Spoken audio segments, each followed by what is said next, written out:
ಮಧ್ಯಪ್ರಾಚ್ಯ ದೇಶಗಳಲ್ಲಿ ಯುದ್ಧ ನಡೆಯುತ್ತಿದ್ದು ಪೆಟ್ರೋಲ್ ಅನಿಲ ವಸ್ತುಗಳ ಬೆಲೆ ಹೆಚ್ಚಳವಾಗಿದೆ. ಇನ್ನು ಪ್ರಧಾನಿ Narendra Modi work from home, ಚಿನ್ನ ಖರೀದಿ 1 ವರ್ಷ ಬೇಡ, ಪೆಟ್ರೋಲ್ ಮಿತವಾಗಿ ಬಳಸಿ ಎಂಬುದಾಗಿ ಕರೆ ನೀಡಿದ್ದಾರೆ.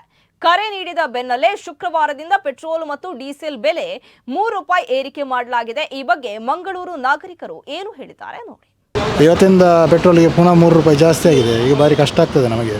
ಈಗ ಆಚೆ ಈಚೆ ಹೋಗಲಿಕ್ಕೆ ನಮ್ಮ ಎಕ್ಸ್ಪೆನ್ಸಿವ್ ಜಾಸ್ತಿ ಆಗ್ತಾ ಹೋಗ್ತಾ ಉಂಟು. ಇನ್ಕಮ್ ಎಲ್ಲ ಕಡಿಮೆ, ಬಿಸ್ನೆಸ್ ಎಲ್ಲ ಡೌನ್ ಉಂಟು.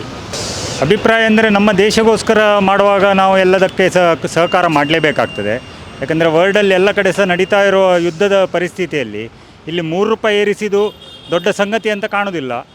ಯಾಕಂದರೆ ಇವತ್ತಿನ ದಿನಕ್ಕೆ ಎಲ್ಲರ ದೈನಂದಿನ ಚಟುವಟಿಕೆಯಲ್ಲಿ ತಮ್ಮ ಇದಕ್ಕೆ ಸರಿಯಾಗಿ ಅವರವರ ಖರ್ಚನ್ನು ನೋಡಿಸ್ತಾ ಇದ್ದಾರೆ. ಅದರಲ್ಲಿ ನಮ್ಮ ದೇಶದ ಪ್ರಧಾನಿಯವರು ಒಂದು ಕಾಲ್ ಫಾರ್ ಮಾಡುವಾಗ ನಾವು ಒಂದು ₹3 ಎಣಿಸದೆ ಅದನ್ನು ಖುಷಿಯಿಂದ ತೆಗೆದುಕೊಂಡು ಮುಂದೆ ಹೋಗಬೇಕು. ಯಾವುದಕ್ಕೂ ನಮ್ಮ ದೇಶದಲ್ಲಿ ಈ ರೀತಿಯ ಅರಾಜಕತೆಯನ್ನು ಬರದಾಗೆ ನೋಡುವುದು ನಮ್ಮ ಜವಾಬ್ದಾರಿ. ಎಂತ ಮಾಡೋದು, ಜಾಸ್ತಿ ಆಗಿದೆ. ಅವ್ರದ್ದು ಕರ್ಮ ನಾವು ತಿನ್ನೋದಿಲ್ಲ. ಜಾಸ್ತಿ ಆದ ಕೂಡ ಕಷ್ಟ ಆಗ್ತದೆ. ಆದರೆ ಜಾಸ್ತಿ ಆಗೋದೆಲ್ಲ ಇದ್ದದ್ದೇ ಅಲ್ಲ. ಮಿತವಾಗಿ ಬಳಸಿದರೆ ಒಳ್ಳೆಯದು. ಆದಷ್ಟು ಎಲೆಕ್ಟ್ರಿಕ್ಕು ಗಾಡಿ ಬಳಸಿದರೆ ಒಳ್ಳೆಯದು.